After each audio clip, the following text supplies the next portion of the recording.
Assalamualaikum warahmatullahi wabarakatuh, teman pecinta sejarah semua. Hari ini kita masuk ke episode 16 baca sirah nabawiyah kita. Dan hari ini kita akan masuk ke judul hijrah Rasulullah SAW ke Taif. Dan disclaimer ya, untuk episode kali ini mungkin termasuk episode yang cukup panjang karena kisah hijrah Rasulullah ke Taif ini kisah yang memang panjang, hikmahnya juga atau ibrahnya juga panjang dan cukup menguras emosi ya, sehingga butuh konsentrasi yang lebih gitu ya. Hari ini kita akan baca dari halaman 112 hingga 122, sehingga relatif sekitar kurang lebih 10 halaman ya. Baik, teman pecinta sejarah, selamat menyimak hidangan sirah kali ini.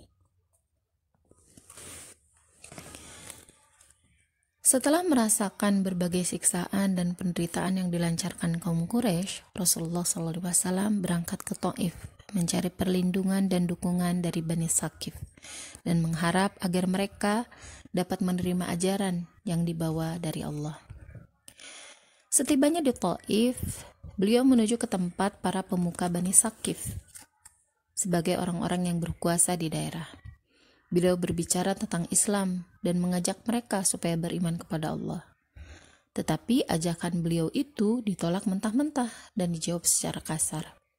Kemudian Rasulullah SAW bangkit meninggalkan mereka seraya mengharap supaya mereka menyembunyikan berita kedatangan ini dari kaum Quraisy. Tetapi mereka pun menolaknya. Mereka lalu mengerahkan kaum penjahat dan para budak untuk mencerca dan melemparinya dengan batu, sehingga mengakibatkan cedera pada kedua kaki Rasulullah SAW. Zaid bin Harithah radhiyallahu anhu berusaha keras melindungi beliau, tetapi kewalahan sehingga ia sendiri terluka pada kepalanya. Setelah Rasulullah SAW sampai di kebun milik Uqbah bin Rabi'ah, kaum penjahat dan para budak yang mengejarnya baru berhenti dan kembali. Tetapi tanpa diketahui, ternyata beliau sedang diperhatikan oleh 2 orang anak Rabi'ah yang sedang berada di dalam kebun. Setelah merasa tenang di bawah naungan pohon anggur itu, Rasulullah SAW mengangkat kepala seraya mengucapkan doa berikut.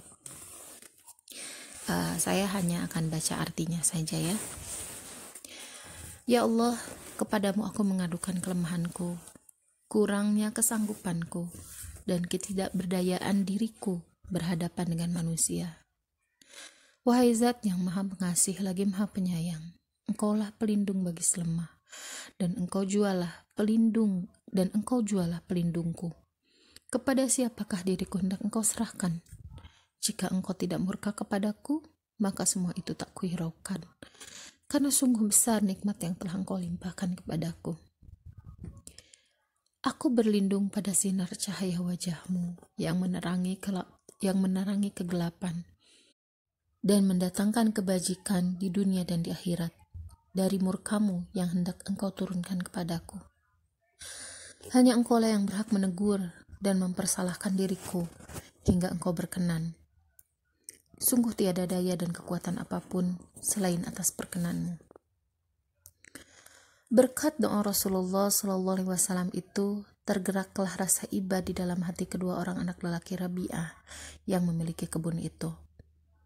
Mereka memanggil pelayannya, seorang Nasrani bernama Addas. Kemudian diperintahkan, ambillah buah anggur dan berikan kepada orang itu. Seketika Addas meletakkan anggur itu di hadapan Rasulullah dan berkata, makanlah. Rasulullah SAW mengulurkan tangannya seraya mengucap Bismillah. Kemudian dimakannya. Mendengar ucapan beliau itu, Addas berkata, demi Allah, kata-kata itu tidak pernah diucapkan oleh penduduk daerah ini. Rasulullah SAW bertanya, kamu dari daerah mana dan apa agamamu? Addas menjawab, saya seorang Nasrani dari daerah Ninawa. Ninawa itu sebuah desa di daerah Mosul sekarang. Rasulullah SAW bertanya lagi, apakah kamu dari negeri seorang saleh bernama Yunus anak Matius? Rasulullah SAW menerangkan, Yunus bin Matius adalah saudaraku. Ia seorang nabi dan aku pun seorang nabi. Kemudian seketika itu juga Adas berlutut di hadapan Rasulullah, lalu mencium kepala, kedua tangan, dan kedua kaki beliau. Catatan kakinya, lihat penjelasan secara rinci di dalam Siratu Ibnu Hisham. 1/381. Ibnu Ishaq berkata, setelah itu Rasulullah SAW meninggalkan Taif dan kembali ke Mekah. Ketika sampai di Niklah, Rasulullah SAW bangun pada tengah malam melaksanakan sholat. Ketika itulah beberapa makhluk yang disebutkan Allah lewat dan mendengar bacaan Rasulullah SAW. Begitu Rasulullah SAW selesai sholat, mereka bergegas kembali kepada kaumnya, seraya memerintahkan agar beriman dan menyambut apa yang baru mereka dengar. Kisah mereka ini disebutkan Allah dalam firman-Nya, dan ingatlah ketika kami hadapkan serombongan jin kepadamu yang mendengarkan Al-Quran. Maka tatkala mereka menghadiri pembacaannya, lalu mereka berkata, hai kaum kami, sesungguhnya kami telah mendengarkan kitab Al-Quran yang telah diturunkan kepada Musa, yang membenarkan kitab-kitab sebelumnya, lagi memimpin kepada kebenaran dan kepada jalan yang lurus.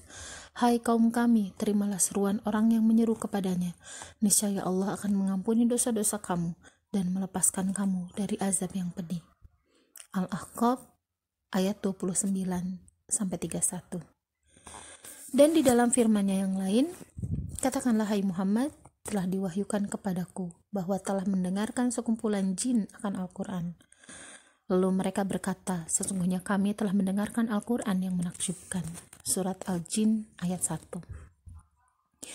Kemudian Rasulullah SAW bersama Zaid bin Harithah berangkat menuju Mekah. Saat itu Zaid bertanya kepada Rasulullah SAW, bagaimana engkau hendak pulang ke Mekah, sedangkan penduduknya telah mengusir engkau dari sana? Beliau menjawab, hai Zaid, sesungguhnya Allah yang menolong agamanya dan membela nabinya. Lalu Nabi SAW mengutus seorang lelaki dari Bani Khuza'ah untuk menemui Mut'am bin Adi dan mengabarkan bahwa Rasulullah SAW ingin masuk ke Mekah dengan perlindungan darinya. Keinginan Nabi SAW ini diterima oleh Mut'am, sehingga akhirnya Rasulullah SAW kembali memasuki Mekah. Ini ada di dalam Tabaqat Ibnu Sa'ad dan ada juga di dalam Siratu Ibnu Hisham.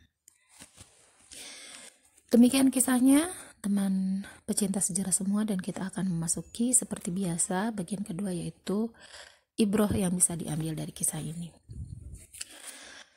Dari peristiwa hijrah yang dilakukan Rasulullah SAW ini dan dari siksaan dan penderitaan yang ditemuinya dalam perjalanan ini, kemudian dari proses kembalinya Rasulullah SAW ke Mekah, kita dapat menarik beberapa pelajaran. Pertama, bahwa semua bentuk penyiksaan dan penderitaan yang dialami Rasulullah SAW, khususnya dalam perjalanan hijrah ke Taif ini, hanyalah merupakan sebagian dari perjuangan tablignya kepada manusia. Diutusnya Rasulullah bukan hanya untuk menyampaikan akidah yang benar tentang alam dan penciptaan, alam dan penciptanya, hukum-hukum ibadah, akhlak dan muamalah, tetapi juga untuk menyampaikan kepada kaum muslim kewajiban bersabar yang telah diperintahkan Allah dan menjelaskan cara pelaksanaan sabar dan musabarah atau melipat gandakan kesabaran yang diperintahkan Allah dalam firman-Nya, hai orang-orang yang beriman, bersabarlah kamu dan kuatkanlah kesabaranmu, dan tetaplah bersiap siaga dan bertawakallah kepada Allah supaya kamu beruntung. Surat Ali Imran ayat 200.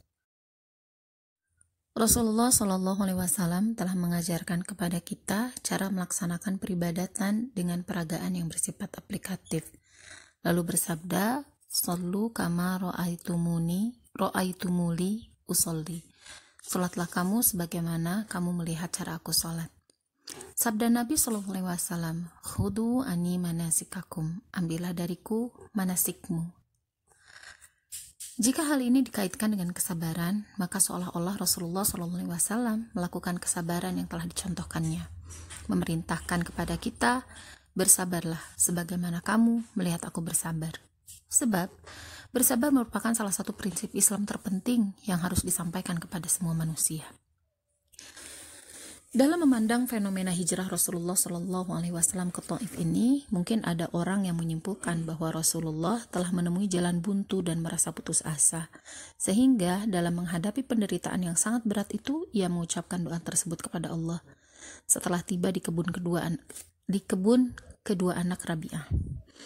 Tetapi sebenarnya Rasulullah Shallallahu Alaihi Wasallam telah menghadapi penganiayaan tersebut dengan penuh ridho, ikhlas, dan sabar. Seandainya Rasulullah Shallallahu Alaihi Wasallam tidak sabar menghadapinya, tentu membalas jika suka tindakan orang-orang jahat dan para tokoh Bani Sakif yang mengerahkan mereka. Namun ternyata Rasulullah Shallallahu Alaihi Wasallam tidak melakukannya. Di antara dalil yang menguatkan apa yang kami kemukakan ini ialah hadis yang diriwayatkan oleh Bukhari dan Muslim dari Aisyah radhiyallahu anha. Ia berkata, "Wahai Rasulullah sallallahu alaihi wasallam, pernahkah engkau mengalami peristiwa yang lebih berat dari peristiwa Uhud?" Jawab Nabi sallallahu alaihi wasallam, "Aku telah mengalami berbagai penganiayaan dari kaummu, tetapi penganiayaan terberat yang pernah aku rasakan ialah pada hari Aqabah, di mana aku datang dan berdakwah kepada Ibnu Abdi Yalil bin Abdi Kilal, tetapi dia menolak tawaran dakwahku.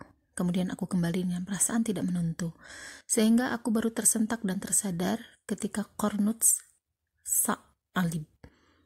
Lalu aku angkat kepalaku dan tiba-tiba aku pandang, dan tiba-tiba muncul Jibril memanggilku seraya berkata, 'Sesungguhnya Allah telah mendengar perkataan kaummu terhadapmu, dan Allah telah mengutus malaikat penjaga gunung untuk engkau perintahkan sesukamu.' Nabi SAW melanjutkan, "Kemudian malaikat penjaga gunung memanggilku dan mengucapkan salam kepadaku, lalu berkata, 'Wahai Muhammad, sesungguhnya Allah telah mendengar perkataan kaummu terhadapmu. Aku adalah malaikat penjaga gunung, dan Rabbmu telah mengutusku kepadamu untuk engkau perintahkan sesukamu. Jika engkau suka, aku bisa membalikkan gunung Akhsabin ke atas mereka.' Jawab Nabi SAW, 'Bahkan aku menginginkan semoga Allah berkenan mengeluarkan dari anak keturunan mereka generasi yang menyembah Allah semata, tidak menyekutukannya dengan sesuatu pun.'" Ini menunjukkan bahwa Rasulullah SAW ingin mengajarkan kepada para sahabatnya dan umatnya sesudahnya kesabaran dan seni kesabaran dalam menghadapi segala macam penderitaan di jalan Allah. Mungkin timbul pertanyaan lain, apa arti pengaduan yang telah disampaikan Rasulullah SAW? Apa maksud lafaz-lafaz doanya yang mengungkapkan perasaan putus asa dan kebosanan akibat berbagai usaha dan perjuangan yang hanya menghasilkan penderitaan dan penyiksaan? Jawabnya, bahwa pengaduan kepada Allah adalah ibadah. Merendahkan diri kepadanya dan menghinakan diri di hadapan pintunya adalah perbuatan taqarrub dan ketaatan. Sesungguhnya penderitaan dan musibah yang menimpa manusia mempunyai beberapa hikmah. Di antaranya akan membawa orang yang mengalami musibah dan penderitaan itu kepada pintu Allah dan meningkatkan ubudiyah kepadanya. Maka tidak ada pertentangan antara kesabaran terhadap penderitaan dan pengaduan kepada Allah. Bahkan kedua sikap ini merupakan tuntunan yang diajarkan Rasulullah SAW kepada kita. Melalui kesabarannya terhadap penderitaan dan penganiayaan, Rasulullah SAW ingin mengajarkan kepada kita bahwa kesabaran ini adalah tugas kaum muslim secara umum dan para dai khususnya. Melalui pengaduan dan taqarrubnya kepada Allah, Rasulullah SAW ingin mengajarkan kewajiban ubudiyah dan segala konsekuensinya kepada kita. Perlu disadari bahwa betapapun tingginya jiwa manusia, dia tidak akan melampaui batas kemanusiaannya. Manusia selamanya tidak dapat menghindarkan diri dari fitrah perasaan, perasaan senang dan sedih, perasaan menginginkan kesenangan, dan tidak menghendaki kesusahan. Ini berarti bahwa Rasulullah Shallallahu Alaihi Wasallam kendati pun telah mempersiapkan dirinya untuk menghadapi berbagai penganiayaan dan penyiksaan di jalan Allah, tetapi beliau tetap memiliki perasaan sebagai manusia, merasa sakit bila tertimpa kesengsaraan dan merasa bahagia bila mendapat kesenangan. Tetapi Rasulullah Shallallahu Alaihi Wasallam rela menghadapi penderitaan berat dan meninggalkan kesenangan demi mengharap ridha Allah dan menunaikan kewajiban ubudiyah. Disinilah letak pemberian pahala dan terlihatnya arti taklif atau pembebanan kepada manusia.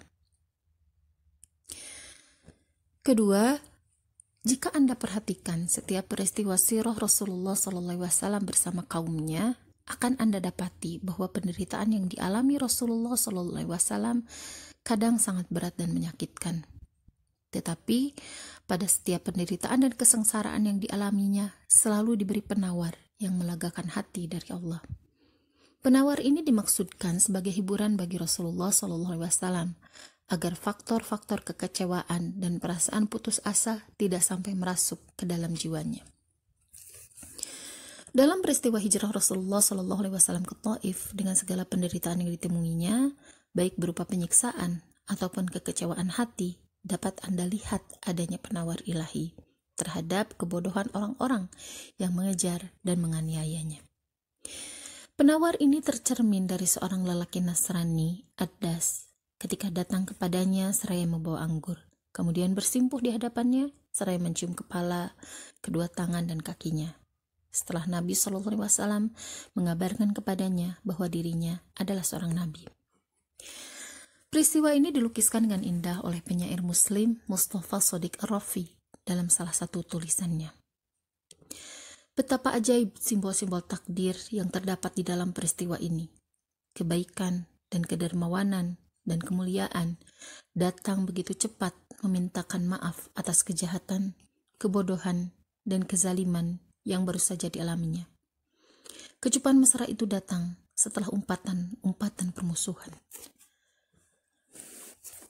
Sesungguhnya kedua anak Rabi'ah termasuk musuh bebuyutan Islam, bahkan termasuk di antara orang-orang yang mendatangi Abu Thalib, paman Nabi SAW, yang meminta agar Abu Thalib menghentikan Muhammad SAW atau memberikan mereka bertarung melawan Muhammad SAW sampai salah satu di antara dua kelompok hancur binasa. Tetapi naluri kebiadaban itu berubah dengan serta-merta menjadi naluri kemanusiaan yang dibawa oleh agama ini. Karena masa depan agama berkaitan erat dengan pemikiran, bukan dengan naluri. Demikianlah agama Nasrani datang memeluk Islam dan mendukungnya. Karena satu agama yang benar dengan agama benar lainnya ibarat seseorang dengan saudara kandungnya. Jika hubungan antara dua orang bersaudara itu adalah hubungan darah, maka hubungan antara satu agama yang benar dengan agama benar lainnya adalah hubungan akal dan pemahaman yang benar. Kemudian takdir ilahi menyempurnakan simbolnya di dalam kisah ini dengan pemetikan buah anggur sebagai makanan yang manis dan memuaskan. Setangkai anggur yang telah dipetik ini menjadi simbol bagi ikatan Islam yang agung, yang penuh kasih sayang. Setiap buah anggur melambangkan sebuah pemerintahan Islam. Ketiga, apa yang dilakukan oleh Zaid bin Harithah radhiyallahu anhu, yaitu melindungi Rasulullah SAW dengan dirinya dari lemparan batu orang-orang bodoh Bani Thaqif sampai kepalanya menderita beberapa luka, merupakan contoh yang harus dilakukan oleh setiap muslim dalam bersikap terhadap pemimpin dakwah. Ia harus melindungi pemimpin dakwah dengan dirinya, sekalipun harus mengorbankan kehidupannya. Demikianlah sikap para sahabat terhadap Rasulullah SAW. Sekalipun beliau sudah tidak ada di antara kita sekarang, namun kita dapat melakukannya dengan bentuk lain, yaitu dengan kesiapan diri kita dalam menghadapi segala penderitaan dan penyiksaan di jalan dakwah Islam, dan menyumbangkan perjuangan berat sebagaimana pernah dilakukan Rasulullah SAW. Tetapi pada setiap zaman dan masa harus ada para pemimpin dakwah Islam yang menggantikan kepemimpinan Nabi SAW dalam berdakwah, di mana kaum muslim semuanya harus menjadi prajurit. Harus menjadi prajurit-prajurit yang setia dan ikhlas di sekitar mereka, mendukung para pemimpin tersebut dengan harta dan jiwa sebagaimana yang telah dilakukan kaum muslim kepada Rasulullah Shallallahu Alaihi Wasallam. Keempat, apa yang dikisahkan oleh Ibnu Ishaq tentang beberapa jin yang mendengarkan bacaan Rasulullah Shallallahu Alaihi Wasallam ketika sedang melakukan salat malam di Nikhlah merupakan dalil bagi eksistensi jin dan bahwa mereka mukallaf, artinya dibebani kewajiban melaksanakan syariat Islam. Di antara mereka terdapat jin-jin yang beriman kepada Allah dan Rasul-Nya, di samping mereka yang ingkar dan tidak beriman. Dalil ini telah mencapai tingkatan qat'i atau pasti dengan disebutkannya di dalam beberapa nas Al-Quran yang jelas, seperti beberapa ayat pada awal surat Al-Jin dan firman Allah di dalam surat Al-Ahqaf. Artinya, dan ingatlah ketika kami hadapkan serombongan jin kepadamu yang mendengarkan Al-Quran, maka tatkala mereka menghadiri pembacaannya, lalu mereka berkata, diamlah kamu untuk mendengarkannya. Ketika pembacaan telah sampai, mereka kembali kepada kaumnya untuk memberi peringatan. Mereka berkata, hai kaum kami, sesungguhnya kami telah mendengarkan kitab Al-Quran yang telah diturunkan kepada Musa, yang membenarkan kitab-kitab yang sebelumnya, lagi memimpin kepada kebenaran dan kepada jalan yang lurus. Hai kaum kami, terimalah seruan orang yang menyeru kepada Allah, dan berimanlah kepadanya. Niscaya Allah akan mengampuni dosa-dosa kamu, dan melepaskan kamu dari azab yang pedih. Al-Ahqaf ayat 29-31. Ketahuilah bahwa kisah yang disebutkan Ibnu Ishaq dan diriwayatkan oleh Ibnu Hisham di dalam sirahnya ini juga disebutkan oleh Bukhari, Muslim, dan Tirmizi dengan teks yang hampir sama dan dengan tambahan rincian sedikit. Dan berikut ini teks yang diriwayatkan oleh Bukhari dengan sanadnya dari Ibnu Abbas. Bahwa Nabi Shallallahu Alaihi Wasallam berangkat bersama sejumlah sahabatnya menuju pasar Ukaz. Dalam pada itu, setan-setan telah dihalangi dari memperoleh kabar, dan mereka dilempari dengan beberapa bintang sehingga setan-setan itu kembali. Mereka bertanya-tanya, mengapa kita dihalangi dari memperoleh kabar langit dan dilempari dengan beberapa bintang? Dijawab, tidak ada yang menghalangi kamu dari memperoleh kabar langit kecuali apa yang telah terjadi. Maka pergilah ke segelap penjuru dunia, dari ujung timur sampai di ujung barat, dan perhatikanlah peristiwa apakah yang terjadi itu. Lalu mereka pergi melacak dari ujung timur sampai ke ujung barat, mencari apa gerangan yang menghalangi mereka dari mendapatkan kabar langit itu. Maka berangkatlah mereka yang pergi ke Tihamah menuju kepada Rasulullah Shallallahu Alaihi Wasallam di Nikhlah hingga ke pasar Ukaz. Ketika itu Rasulullah Shallallahu Alaihi Wasallam sedang mengimami salat subuh. Ketika mendengar bacaan Al-Quran dengan penuh perhatian, mereka mendengarkannya. Kemudian mereka berkata, inilah yang menghalangi kita dari kabar langit.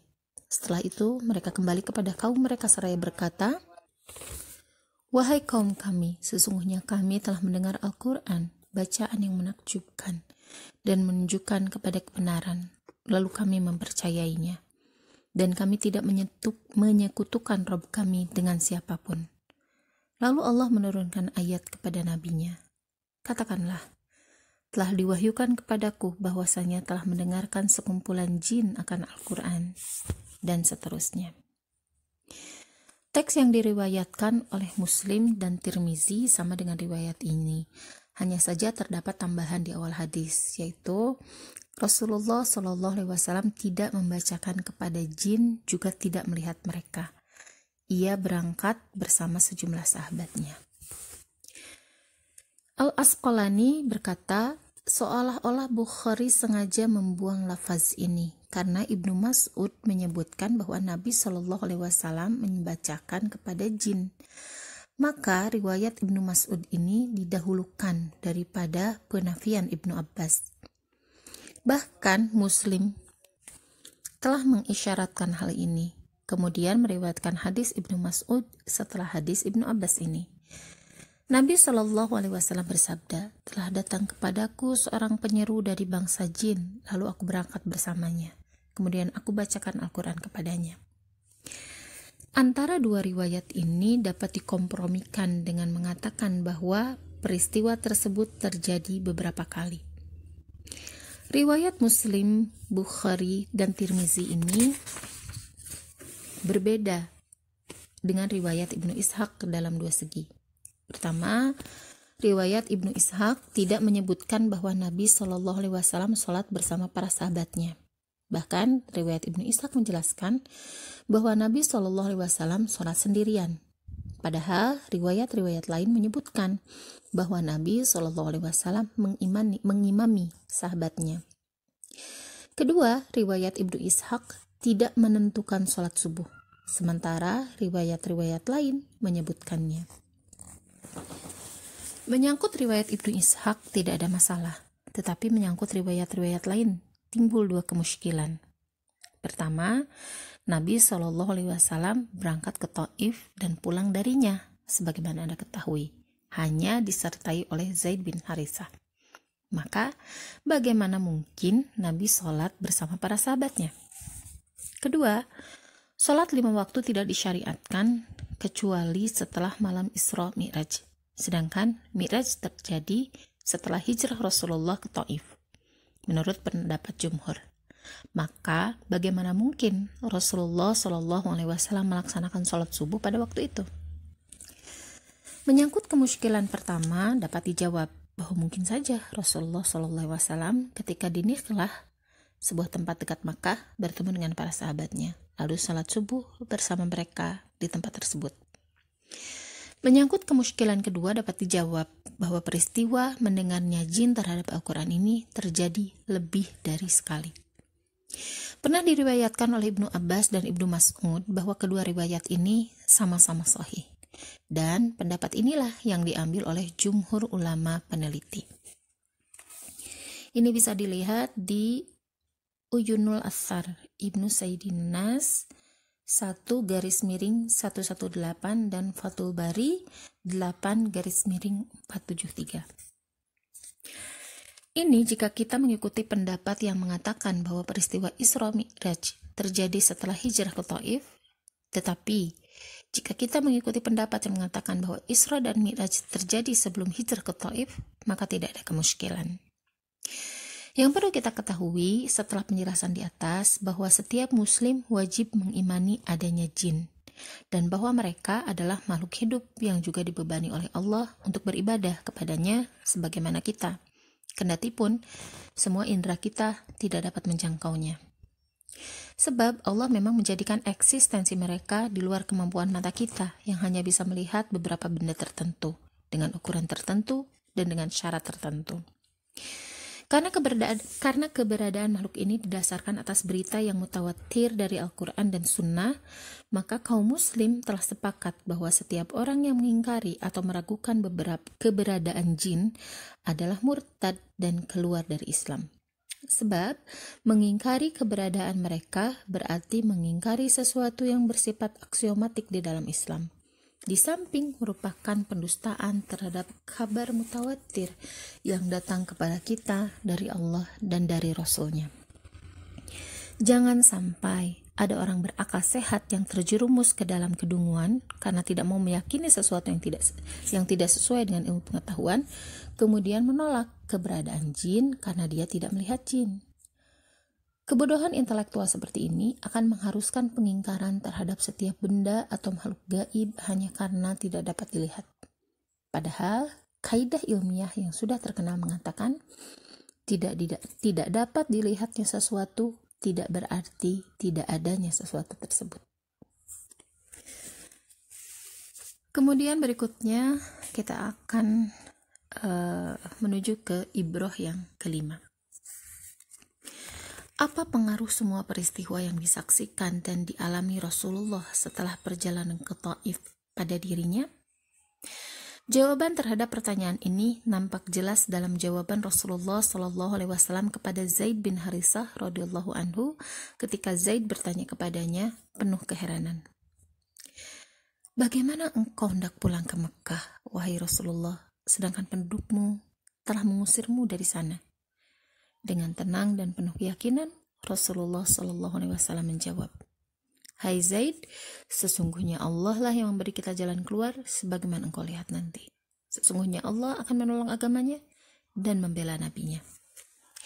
Jelas bahwa semua yang disaksikan dan dialaminya di Taif setelah penyiksaan dan penganiayaan yang dialaminya di Mekah tidak memiliki pengaruh sama sekali terhadap keyakinannya terhadap Allah, atau melemahkan kekuatan tekadnya yang positif di dalam jiwanya.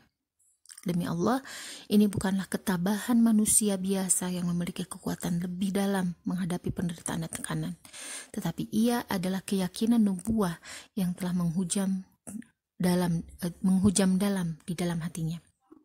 Rasulullah SAW mengetahui bahwa segala tindakannya itu semata-mata untuk menjalankan perintah Allah dan berjalan di atas jalan yang diperintahkannya.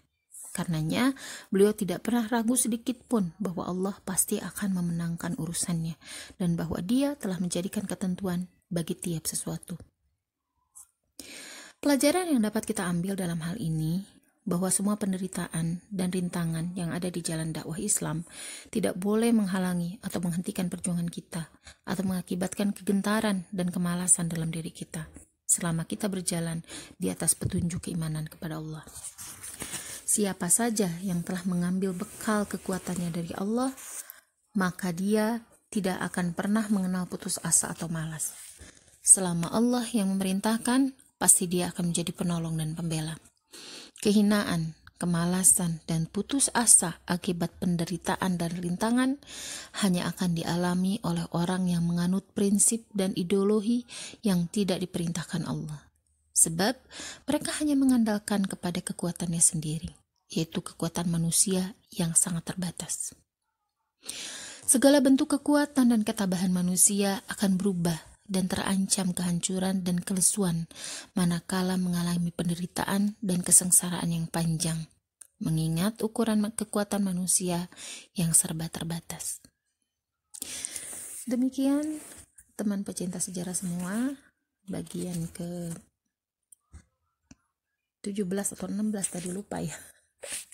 Bagian ini sudah dibacakan, mudah-mudahan bermanfaat bagi teman-teman semua, dan jangan lupa untuk like, subscribe, dan komen. Kemudian share kepada teman-teman semua agar lebih banyak yang bisa mendapatkan manfaat dari sirah nabawiyah yang kita baca ini. Terima kasih telah menyimak. Wassalamualaikum warahmatullahi wabarakatuh.